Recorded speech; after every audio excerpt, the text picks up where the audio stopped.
Hello, and welcome to this instructional video on how to judge the Verizon Innovative App Challenge using the Innovation Portal.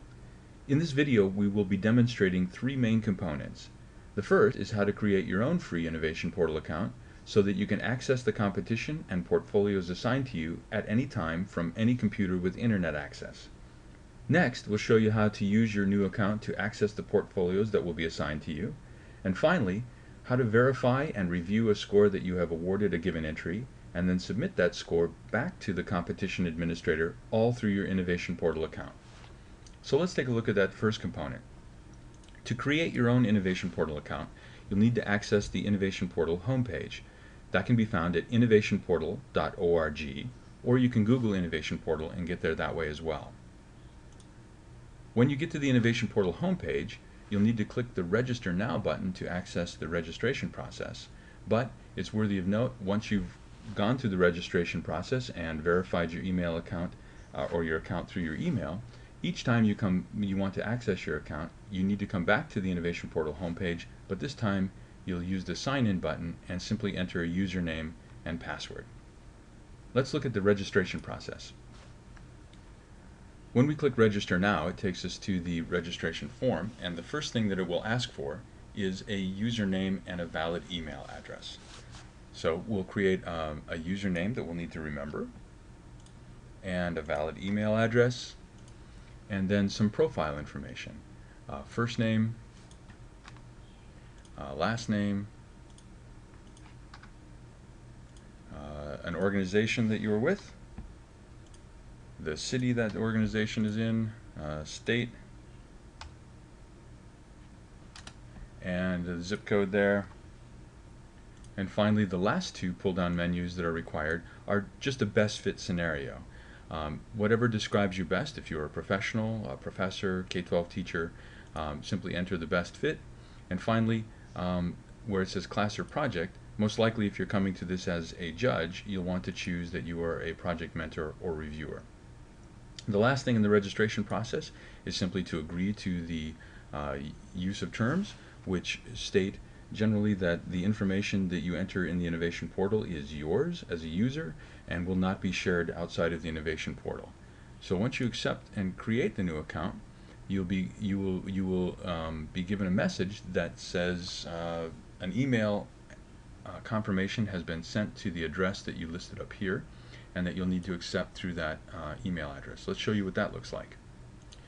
Here's an email address, and there's the message from the Innovation Portal. We'll open that message, and then the message simply states, hello and thank you for registering for your account. Now you can activate your account using this one-time login link.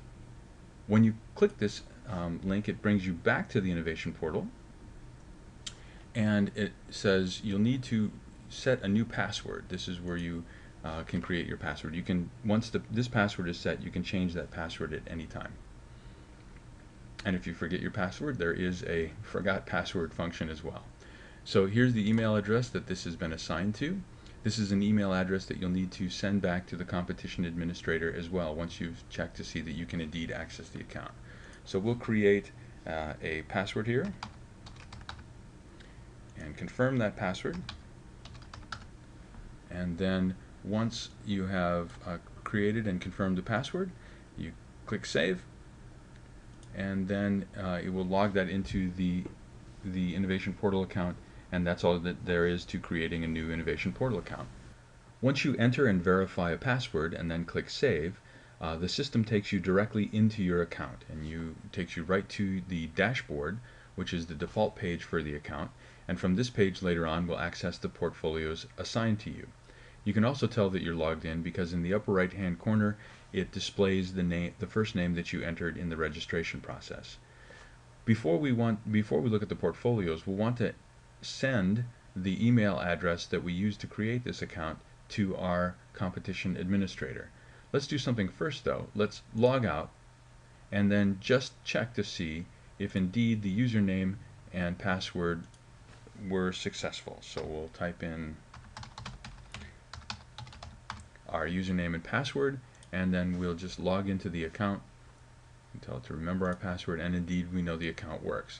So step 2 is that we want to, now that we know the account works, we want to take the email address that we used to create the account and send that to our competition administrator and verify, saying we do have an account and the account is active.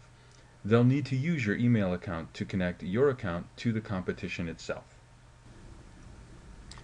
Once you've verified the account and sent the competition administrator an email message with the email that you used to create the account, you may see something like this when you access your account.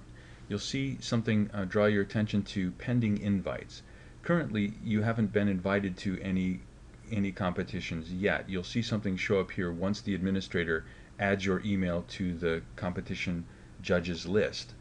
When they do, you'll have to accept the invitation for the pending invites either through your account here or through your email account. You'll get an email notification as well. So that may take a bit. But once you see that, what we'll be looking for is something that looks like this. You will have pending invite, and after you click accept either here or through your email account, you'll see a new title called Opportunity Memberships appear in your account, and underneath it the title of the competition. And this is how you access the portfolios that will be assigned to you. And you can see that you have been given the role as a judge. And we'll show you what that looks like.